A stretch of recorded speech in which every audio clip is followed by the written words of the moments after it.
이번 주 일요일 유럽에서 가장 큰 무대가 될 아놀드 클래식 UK가 개최됩니다. 지난 보디빌딩 뉴스에서 간략하게 주요 출전 선수를 소개했다면 오늘은 확정된 라인업을 조금 더 자세하게 소개하겠습니다. 첫 번째, 라이오넬 메이키가 오래간만에 무대로 복귀합니다. 2018년 아놀드 클래식 6위를 기록한 이후 약 4년 만에 무대의 모습을 드러낼 예정인데요. 보디빌딩을 오랜 기간 좋아해온 시청자분들께는 익숙하겠지만 보디빌딩 신생 팬분들께는 낯설은 이름일 것입니다. 2009년 프로카드를 획득한 라이오넬은 2013년엔 올림피아 탑10을 기록하는 등 주목받는 행보를 이어갔습니다. 과거 플렉스 윌러를 연상케 하는 완벽한 전면 쉐입과 볼륨감을 지녔지만 탑 레벨의 선수들과 경쟁하기 위한 베스트 컨디셔닝을 가져오는 데에는 매번 실패해온 선수입니다. 일례로 IFBB 헤드저지 스티브 웨인버그가 라이오넬은 실망 그 자체다 라고 언급할 만큼 그의 훌륭한 쉐입이 빛을 발하기 위해 필요한 시합 컨디셔닝이 준비가 안 됨을 많이 아쉬워했는데요. 그뿐만 아니라 10년간의 커리어 기간 동안 컨디셔닝의 기복도 굉장히 심했던 선수입니다. 2016년 시즌의 경우 당시 탑 컨텐더였던 덱스터 잭슨과 롤리 윙클러와 탑3의 자리에서 경쟁한 영상에서와 같이 본인 베스트의 컨디셔닝을 가져오는 모습도 보이고는 했습니다.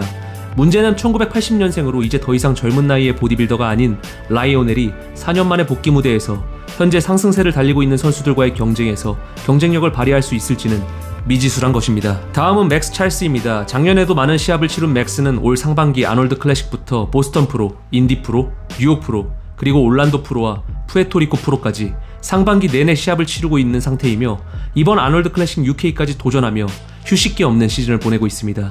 문제는 시합을 치르면서 더욱 좋은 모습을 보이고 있다기보단 컨디셔닝 난조를 보이고 있으며 더욱 아쉬운 시합 몸을 보이고 있다는 것인데요. 이미 사이즈적으로 충분한 근육량을 보유하고 있는 맥스이지만 긴 시즌에는 장사가 없듯 베스트를 끌어내기엔 어려워 보이며 마찬가지로 상승세를 보이고 있는 선수들이 다수 출전하는 아놀드 클래식 UK에서 좋은 성적을 내기란 어려워 보입니다. 다음은 패트릭 존슨입니다. 현재까지 IFBB 프로리그에서 이렇다 할 임팩트 있는 모습과 성적을 기록한 선수는 아닙니다. 하지만 2022년 초부터 카멜 크루의 압둘라 코치와 함께하며 큰 변화를 맞이하고 있는 선수입니다. 압둘라는 2019년 올림피아 챔피언 브랜든 커리의 코치이기도 합니다. 패트릭은 압둘라와의 온라인 코칭 이후 본격적으로 쿠웨이트 옥시전짐에서 훈련을 진행하고 있으며 프로카드 획득 당시 때보다 월등히 커진 모습의 피지컬 업데이트를 지속적으로 업로드하고 있습니다. 전체적으로 부족함 없는 밸런스 있는 쉐입이지만 현재 사이즈나 프레임적으로 큰 선수들이 즐비한 아놀드 UK 라인업에서 경쟁력을 발휘할 수 있을지 의문입니다. 영상과 사진에서와 같이 큰 단점을 찾아볼 수 없으나 앞서 말씀드린 대로 오픈 탑 선수들과의 사이즈 차이가 성패의 가장 큰 요인이 될 것이라고 생각합니다. 다음은 앤드류 잭입니다. 올 상반기 아놀드 클래식 아마추어에서 프로카드를 획득하고 당초 프로 데뷔전을 치를 예정이었던 아놀드 클래식 UK 이전에 워밍업 시합으로 결정했던 텍사스 프로를 우승하면서 프로 데뷔전 우승과 함께 올림피아 출전권을 따낸 우수한 잠재력의 선수입니다. 텍사스 프로 우승 이후 인터뷰에 따르면 그의 코치 조지 파라와 앤드류는 아놀드 클래식 UK에서 베스트 컨디셔닝을 준비하기 위해 텍사스 프로에서는 70% 정도의 컨디셔닝으로 무대에 올랐다고 언급하며 보디빌딩 팬들의 기대를 한껏 증진시켜 놓았습니다. 장신이기에 많이 비어 보일 것이라는 주변의 비판에 비해 실질적으로 무대에서 스티브 쿠글로나 마틴 피츠워더 같은 꽉 차 보이는 선수들과 나란히 하였음에도 더 큰 사이즈와 근 강도를 보여줄 수 있는 선수란 것을 증명하였습니다. 드포이 채널을 시청하시는 분들뿐만 아니라 해외 보디빌딩 팬들 역시 가장 강력한 우승 후보로 꼽고 있습니다. 다음은 마틴 피츠워러입니다. 마틴은 지난 텍사스 프로에서 작년과는 완전히 다른 모습으로 팬들에게 기쁨을 선사했는데요. 문제는 전면 대퇴부의 분리도가 많이 아쉬웠다는 것입니다. 이에 마틴은 데스크톱 바디빌딩의 팟캐스트에서 부상이 있었음을 밝혔으며 아놀드 클래식 UK를 준비하면서 완전히 해결됐기에 더욱 훌륭한 모습을 가져올 수 있다고 밝혔습니다. 사건의 발단입니다. 마틴은 지난 텍사스 프로 7주 전에 대퇴부 부상으로 인해 햄스트링과 둔부를 제외한 하체 운동을 제대로 수행할 수 없었고 그렇기에 전면 대퇴부의 분리도를 베스트로 가져올 수 없었다고 합니다. 개인적으로 후면에서는 앤드류 잭과 비등한 수준의 등 근육 입체감과 너비를 보였고 후면 하체 부분에서는 앤드류를 완전히 압도했다고 생각한 마틴 피츠워터의 모습이었기에 대퇴 전면부의 부상 회복으로 인해 더 좋아질 모습으로 반전을 가져다 줄 수 있다고 생각합니다. 다음은 마크 헥터입니다. 2020년 이후 2년 만에 복귀 무대를 가지는데요. 180cm가 조금 넘는 키의 마크는 이번 시합 체중에 대해 2020년 시즌보다 약 10kg 이상의 체중 증가와 함께 오를 것이라고 예고하였습니다. 그뿐만 아니라 지난 시즌보다 더욱 강도 있는 근육과 볼륨감까지 갖추고 있어 굉장히 큰 기대를 받고 있습니다. 마크 헥터 역시 앤드류 잭과 비슷한 타입의 선수로 긴 팔과 다리를 지니고 있어 개인으로 보았을 때 근육이 비어 보이는 선수로 보여질 수 있으나 비교 심사에서 상대방을 압도할 수 있는 좌우 어깨 프레임과 근육량을 보일 수 있다고 생각합니다.